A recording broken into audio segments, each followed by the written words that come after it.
An ex-POW returned home today to a mayoral proclamation which made this day David R. Wheat Homecoming Day in Duluth. It was minutes after 12 noon when Duluth's guest of honor came home. Jim Schwinn was there. Normally, the noon arrival of the North Central flight from Chicago doesn't draw much of a crowd. But then every day isn't David Wheat Day. After nearly 8 years, Navy Lieutenant Commander David L. Wheat came home to Duluth. Mayor Ben Boo and his wife greeted Commander Wheat and his parents as they got off the plane and presented David's mother with a bouquet of flowers. Next on the schedule, the group was to go into the airport terminal and greet everyone in there and allow the returning former POW a chance to say hello to the public. But Commander Wheat spotted some friends outside and rushed over to say hi.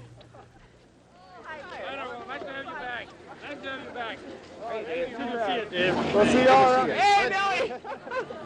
How are you? Hey, stop out. Okay.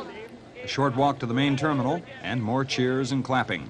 Once inside, the mayor again welcomed David Wheat back to Duluth and asked him if he would like to say anything to the press. And Commander Wheat, obviously impressed with the welcoming, took the opportunity to express his feelings. Well, I'd like to just say to everybody, this is much more than I expected, and it's been a long trip home, and it's just been wonderful and great.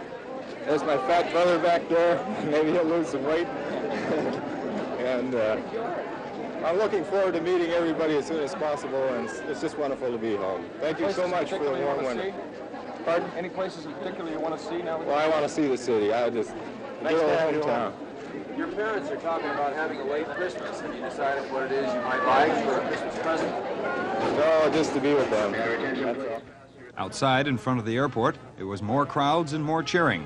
And as the Wheats got into the car for the final ride home, the band played on.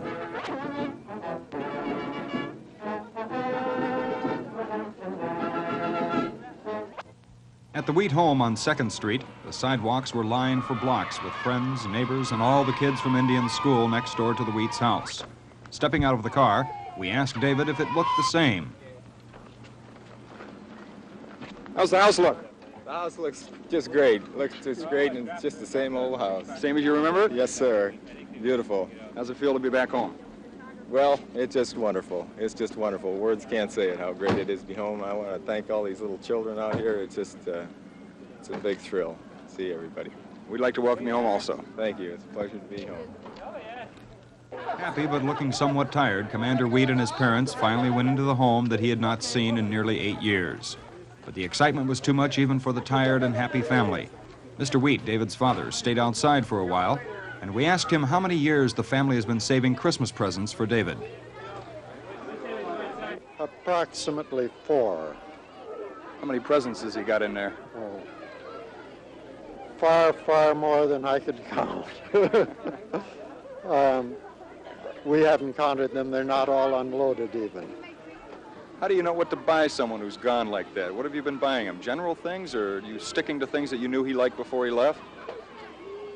Well, it's just a grand mixture of things. No one type of thing at all. Not long after that, David Wheat came back out of the house to be greeted by more cheers and a request by the Indian school students to shake hands. And he seemed more than happy to do just that. Thank you very much, Mr. Wheat. Thank you.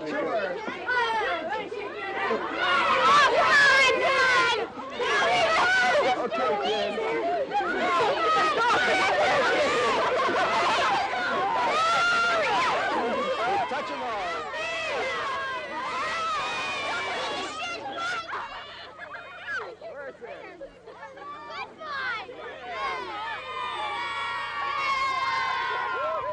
But the time came when Commander Wheat finally went into the house to renew friendships with friends and neighbors and his family. No doubt the excitement is still running high in the Wheat household, but that is a private reunion, one that has been put off long enough. On behalf of the staff and management at Channel 10, welcome home, David Wheat. This is Jim Schwinn reporting. David Wheat home to Duluth today. A Duluth man thought dead as a result of a traffic accident apparently died of a heart attack. Jack Dunphy's car ran out of control early this morning, struck a bridge abutment near 35th and Oneota. Today, County Coroner Dr. Cyril Smith said it appears Dunphy suffered the heart attack at the wheel, veered back and forth across the road, and slammed into the concrete structure. A full report following the autopsy has not yet been received, but right now it appears Dunphy was dead before the collision.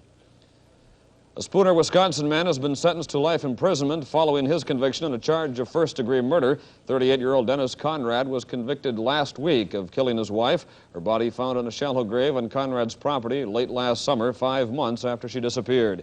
Conrad is to serve his sentence at the Wisconsin State Prison near Wapond. Last week, a Cloquet patrolman became the city's new chief of police. This week, Ben Rudzinski says he is not going to accept the post, at least not for a while. Rudzinski sent his message in a letter to the city council. He says he cannot accept the promotion at the moment because another applicant for the post is asking for seniority and veterans preference.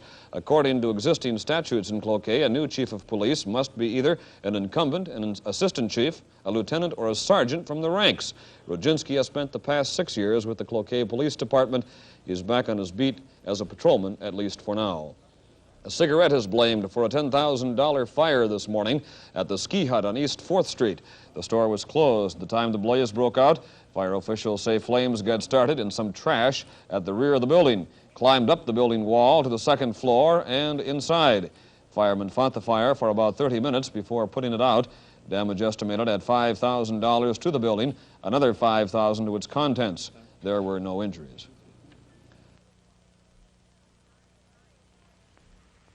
And I raised two. Hey, Harry, you in? Sure, I'm in.